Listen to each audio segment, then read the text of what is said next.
Seja bem-vindo ao Nós.Redes. Eu resolvi abrir este boletim avulso para tratar de um tema que está sendo muito urgente e é muito sério também, né? É óbvio que eu estou falando dessa onda de violência, de atentados em escolas em todo o Brasil. Vamos aqui a algumas notícias. Hoje, dia 11 de abril, essa terça-feira, temos essa notícia aqui. Vou mostrar aqui nessa telinha para a gente ver. Olha aqui.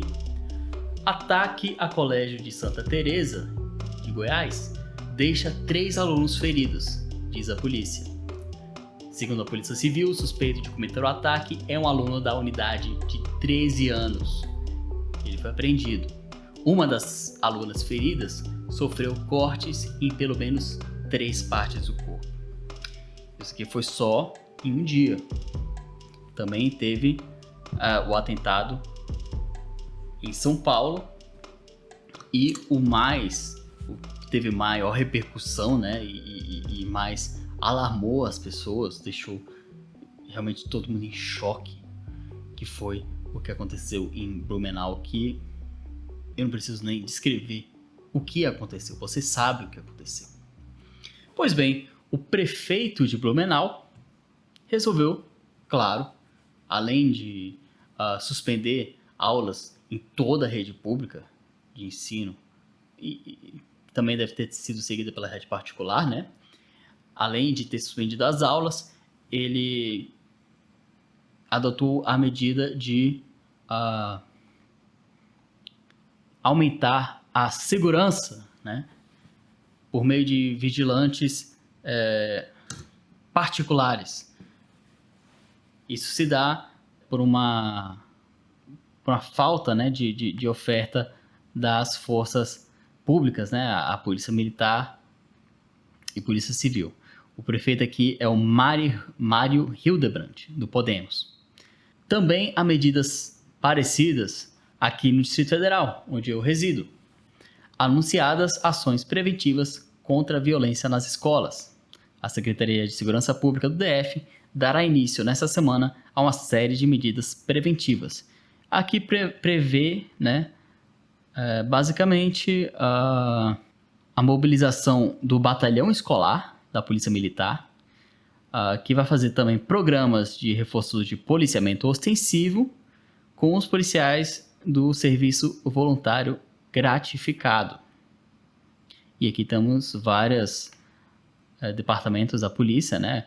Polícia Civil, as delegacias eletrônicas de repressão aos crimes cibernéticos. Então há também essa mobilização, que bom que há, né? Essa mobilização para também atingir esses espaços não só físicos, né? Como também virtuais. E a pergunta que se faz é: será que essas medidas são efetivas?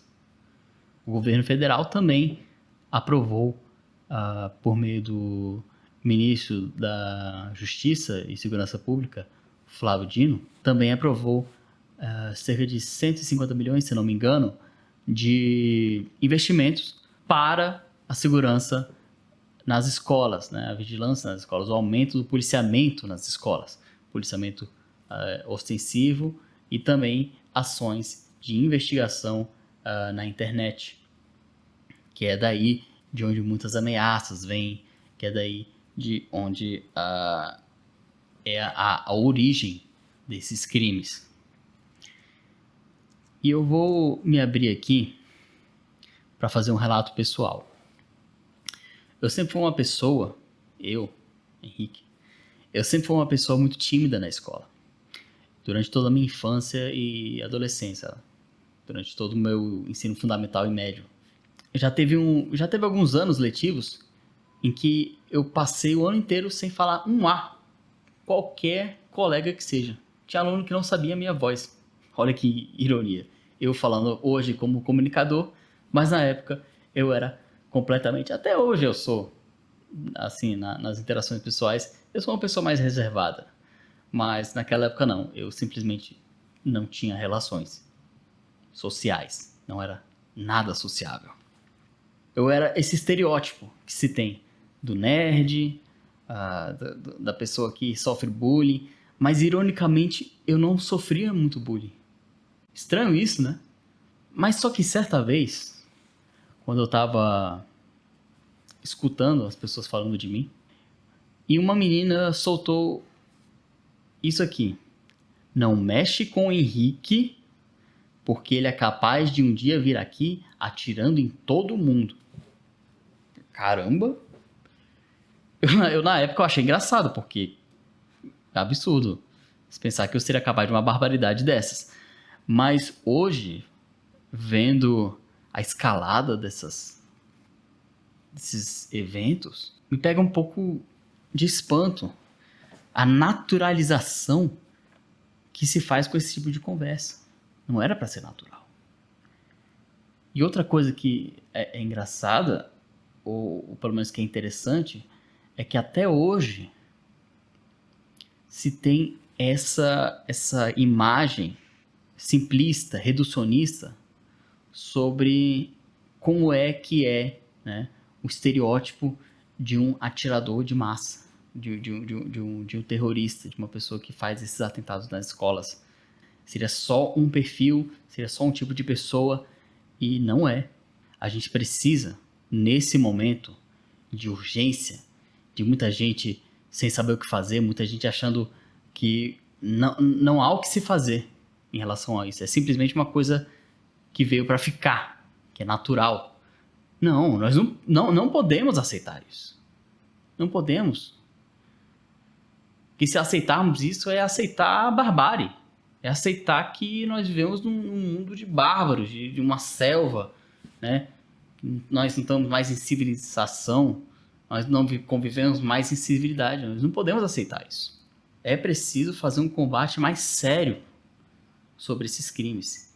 E eu tô vendo que a sociedade brasileira, a exemplo do que aconteceu, do que está acontecendo em outros lugares, em outros países, onde esse problema também é endêmico, como os Estados Unidos, agora nós estamos levando isso a sério. Porque agora isso não é um episódio de uma coisa que acontece uma vez a cada ano, uma vez a cada 2 anos, né? É algo que está acontecendo várias vezes em um mês. Não deu nem um mês o ataque em Blumenau. Já aconteceram outras ameaças, outros ataques, outras tentativas de ataques que foram barradas pela polícia. Então, está se tendo um estudo mais sério e isso é bom. O problema é que estudar as causas desse tipo de crime não é fácil. Porque apesar de serem eventos muito fortes, né, que pegam muito na gente, claro, criança pequena, cara. Como é que fica o dia da gente, né? Estraga o nosso dia. Saber que um acontecimento desse aconteceu. Nos choca, né? Nos entristece. Nos deixa sem esperanças. Mas apesar disso, apesar desse peso todo que um evento só tem, são eventos estatisticamente raros. Eu não tô falando que era pra ter mais não, tá? Calma aí. Eu tô falando que, do ponto de vista estatístico, para tratar dentro da criminalística, para a gente conseguir estudar bem, não tem dados suficientes. Essa é a dificuldade que as pessoas têm para estudar. Por exemplo, o acesso a armas de fogo. Será que ela incentiva mais, incentiva menos? Não há dados conclusivos. Apesar de a gente poder imaginar, né, que uma criança, um jovem que consegue acesso a uma arma de fogo, quando ela vai cometer esse tipo de crime, ela consegue fazer muito mais vítimas. Ela consegue ter um resultado muito mais letal. Então, assim, convenhamos que diminuir o acesso para essas pessoas é benéfico. Elas podem usar uma faca, mas é nessa lógica. E sobre a questão do policiamento, né, de aumentar o policiamento, de responder a esses atentados com mais rondas policiais, mais efetivos, mais procedimentos de checagem, de vistoria, de revista de alunos, né? Uma maior vigilância, um maior monitoramento. Eu vou ser bem franco. Eu vou dizer uma coisa que não é uma opinião minha, não é um juízo de valor meu. Eu não estou aqui para discutir se polícia é bom, se polícia é ruim, se policiamento nas escolas é bom ou ruim, se a militarização nas escolas é toda essa questão política, partidária que também está muito forte, né, no debate público. Não é esse o ponto. O que eu vou dizer é um fato. Não há evidências que indiquem que o maior policiamento coíbe esse tipo de crime. Ponto. Não é uma coisa, não é uma discussão se você prefere ou não. Entende? Pode ser que os estudos avancem e mostrem, pode ser que não, pode ser que isso seja confirmado, pode ser que seja refutado, mas no momento não há nada conclusivo, tá? A comunidade escolar, ela pode ter uma sensação de segurança? Pode. Esse policiamento pode coibir crimes comuns, como roubo, assaltos, violência dentro das escolas, tráfico de drogas, né? Pode também, sim. Claro, esses tipos de crimes comuns, eles são coibidos com a ação do policiamento ostensivo, né? A presença de um guarda municipal, né? Ela dá uma sensação de segurança. Isso não pode se negar. O problema é que esse crime, que essas pessoas, que esses monstros praticam, eles não são crimes comuns.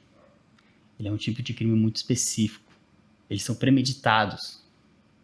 Essas pessoas, elas são obstinadas a ter esse resultado mortal. Elas têm essa ideação de morte. Por isso que muitas delas, no final dos massacres, elas se suicidam. Elas só queriam levar outras vidas junto com a sua. Elas não se preocupam com as consequências do que elas vão fazer. Muitas delas, como no caso de Blumenau, se entregam para a polícia. O homem se entregou. E aí ele vai ter pena de morte, vai ter prisão perpétua. Eles não estão nem aí. Então, para quem pede mais policiamento, para quem pede um aumento da pena, uma tipificação de crime hediondo, instauração de prisão perpétua, né? Instauração da pena de morte, que não existe na nossa Constituição. Desculpa, mas eu não vejo isso intimidando esse tipo de assassino.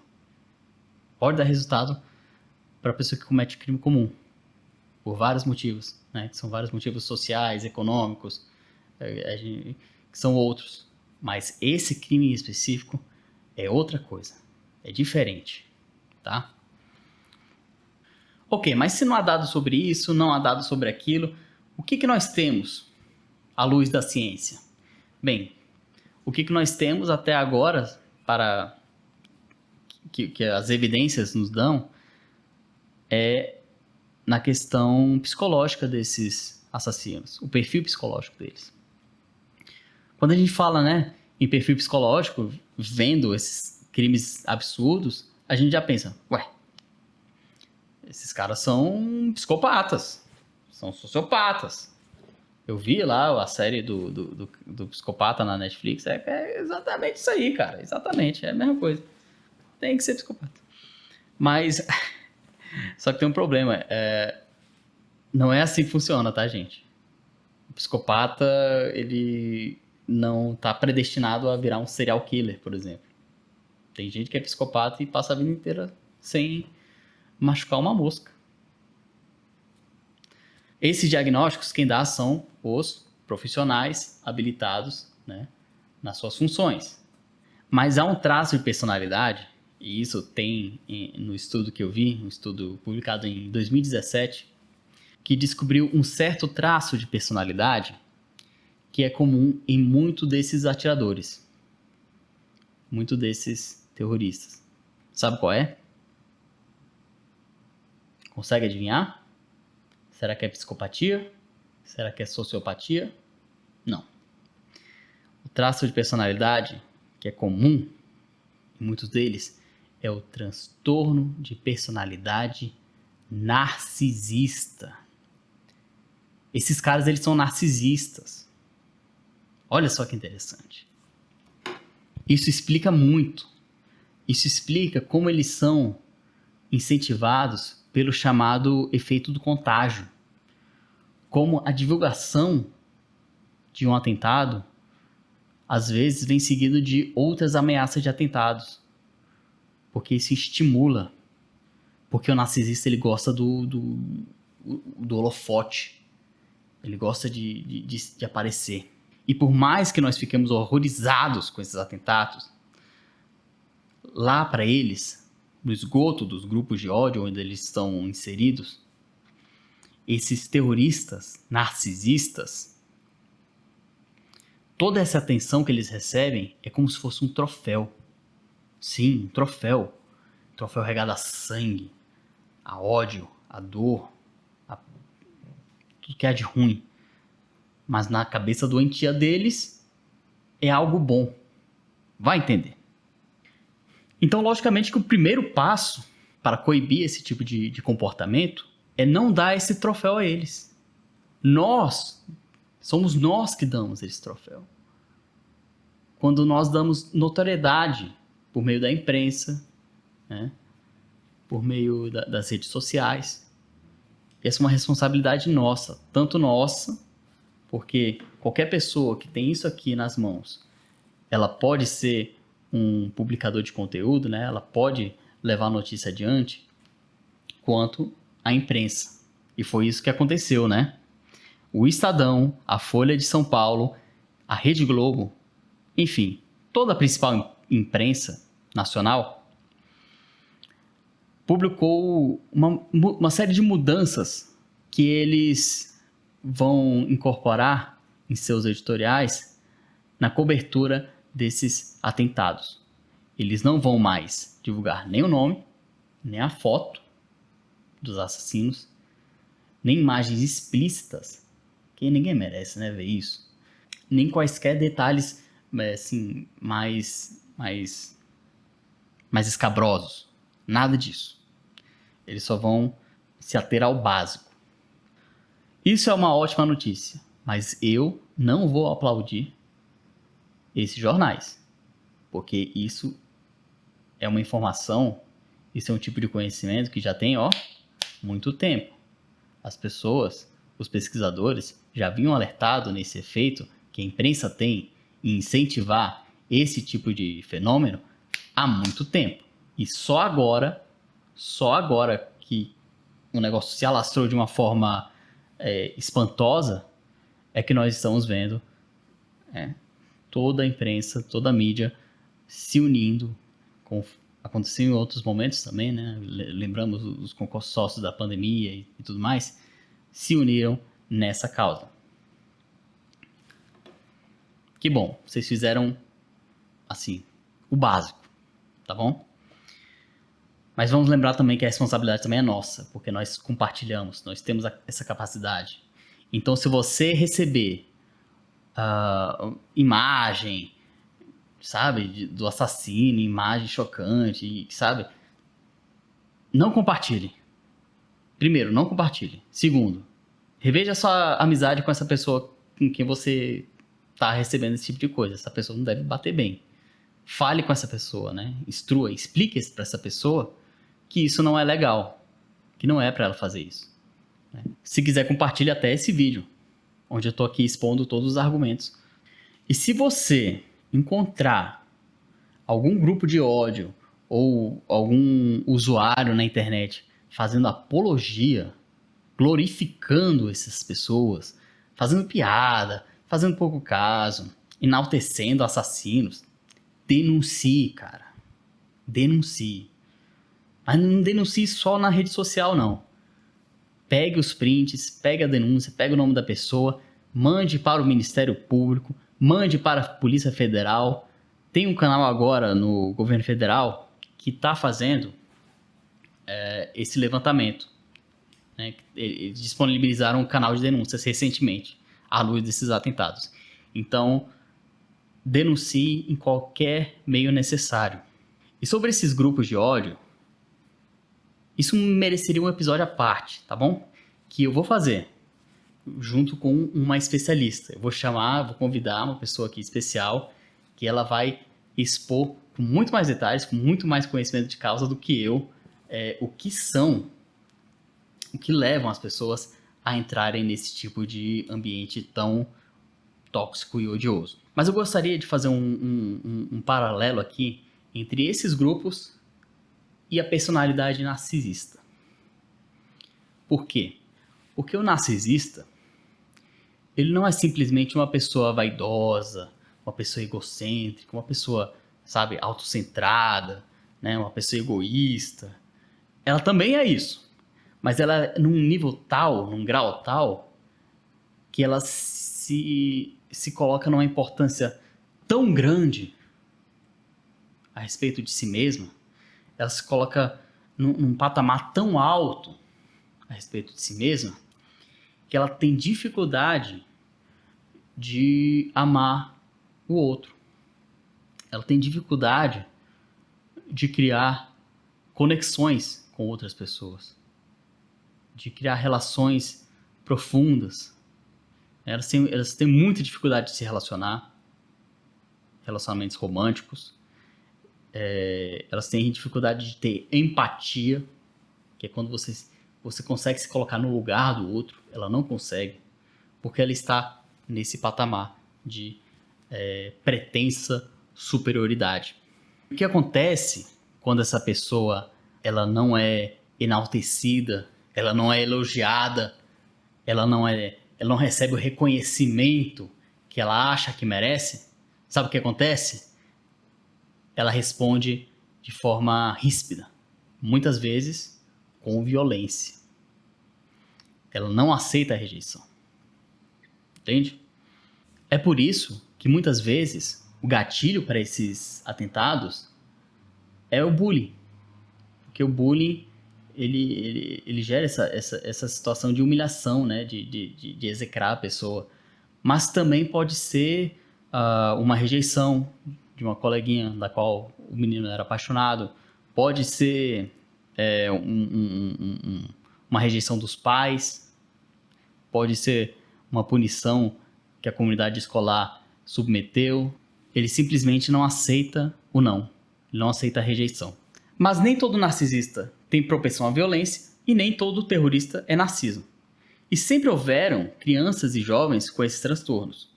Mas por que só agora isso está escalando para essa forma de violência tão vil? A resposta nós podemos saber observando que tipo de conteúdo está radicalizando os jovens nas redes sociais. E para quem essa mensagem é direcionada? Porque não são todos os jovens que são sujeitos a essa radicalização. Se formos falar em bullying, tá bom, bullying. Todo mundo, todos os tipos de jovens, de adolescentes, de crianças, sofrem bullying. Meninos, meninas, adolescentes por forma de piadas, né? LGBTs. Os LGBTs, eles sofrem muito mais bullying na escola do que a média da população. E, no entanto, a esmagadora maioria dos jovens que cometem esse tipo de atentado são homens heterossexuais e, pelo menos nos países do norte, né, aqui é um pouco mais miscigenado, brancos. Então, nossos jovens dessa faixa demográfica, eles estão sendo expostos a mensagens, a discursos, a ideias que alimentam essa ideia, essa noção narcisística de superioridade. Sabe do que eu estou falando? Do racismo e do machismo. O racista é fácil você imaginar. É uma pessoa que se acha superior porque a cor da pele dela é tal, porque o nariz dela é tal, porque o olho dela é tal, porque o cabelo dela é tal. Elas acham por algum motivo que elas são superiores. E isso está errado. E quando ela se depara com a realidade de hoje, do século XXI, por mais que não seja ideal, nós estamos vivendo numa sociedade onde há uma maior integração, onde há uma maior igualdade, pelo menos relativa. Não é o ideal, longe do ideal de igualdade racial.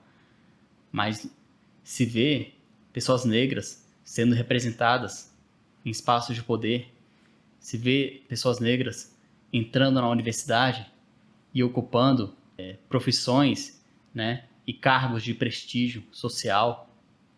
Então isso fere o ego do racista. Da mesma forma que fere o ego do narcisismo. E ele não aceita.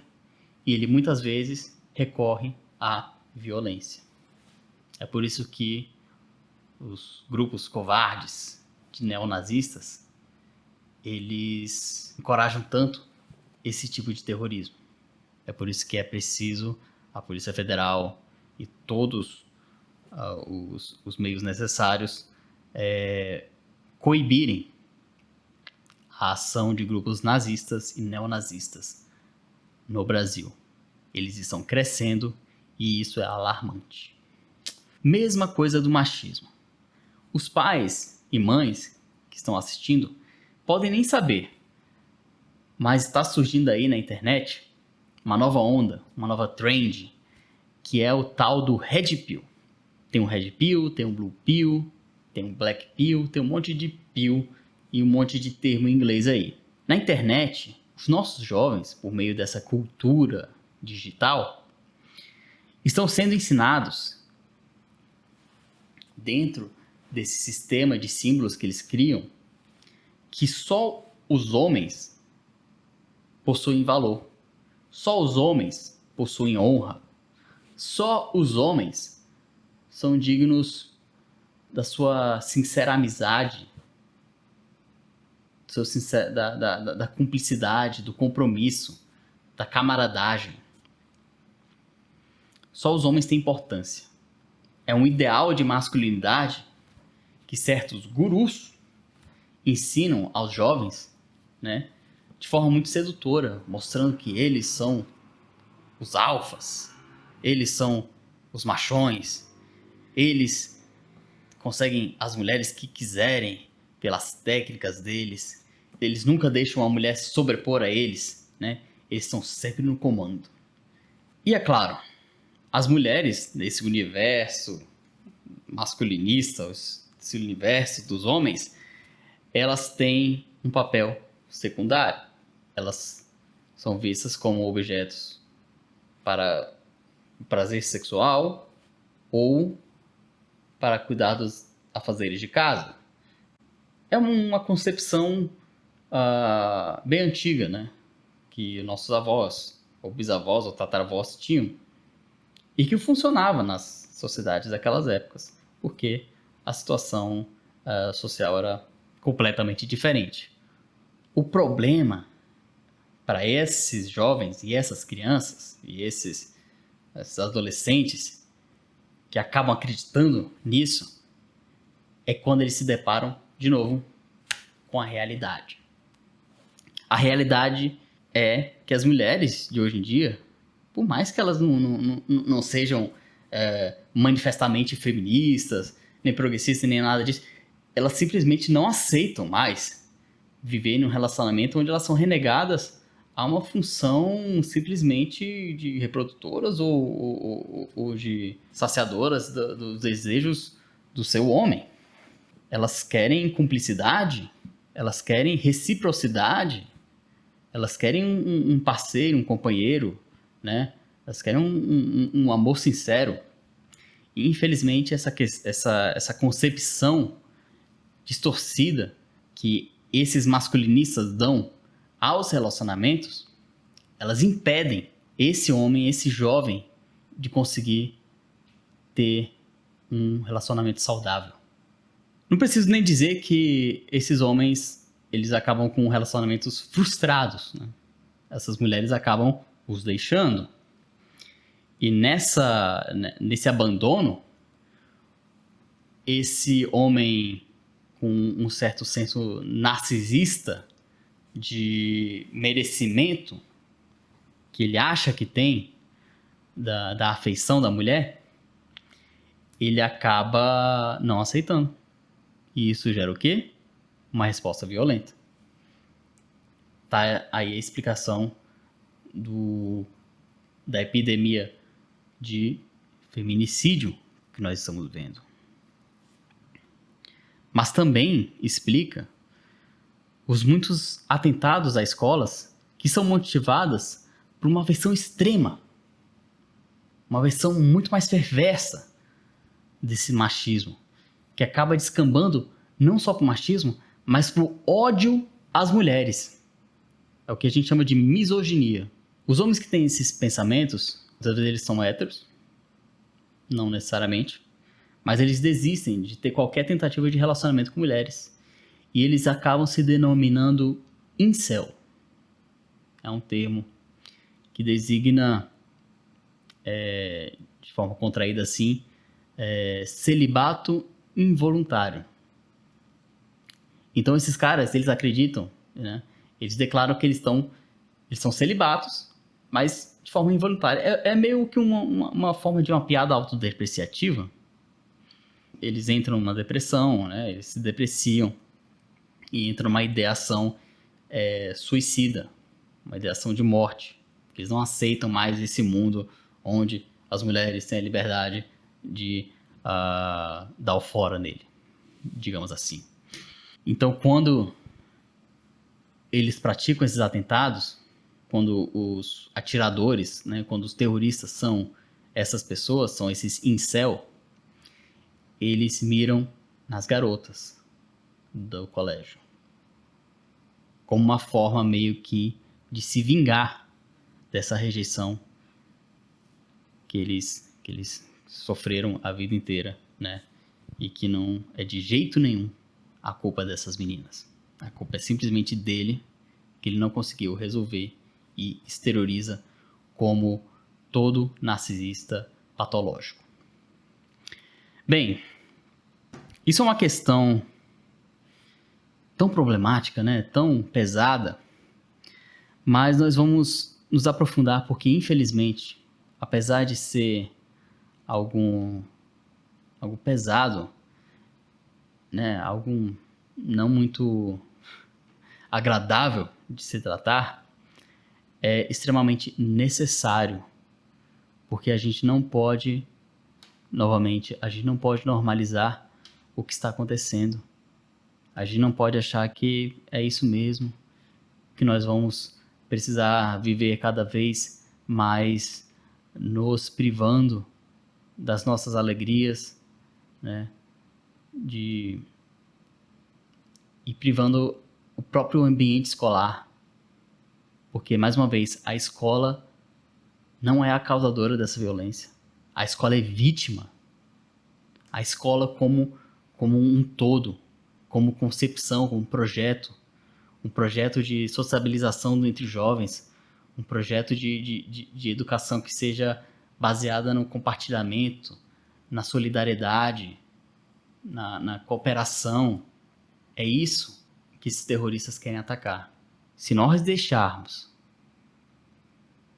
que esses criminosos, esses grupos, transformem as nossas escolas em prisões, onde os alunos têm medo do que vai acontecer em sala de aula, onde os professores têm que viver num cotidiano de desconfiança para com os alunos, aí, meu amigo, os atiradores venceram, porque eles conseguiram transpor toda a paranoia deles, sabe? Todos os pensamentos ruins, eles conseguiram compartilhar com todo o ambiente escolar. E não é assim que a gente vai conseguir combater isso. Não é. É isso.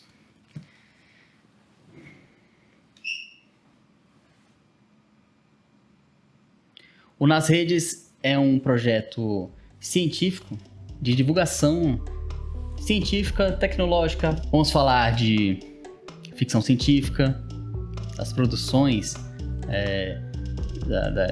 de mídia, séries, filmes, tudo isso num só conteúdo, num só canal.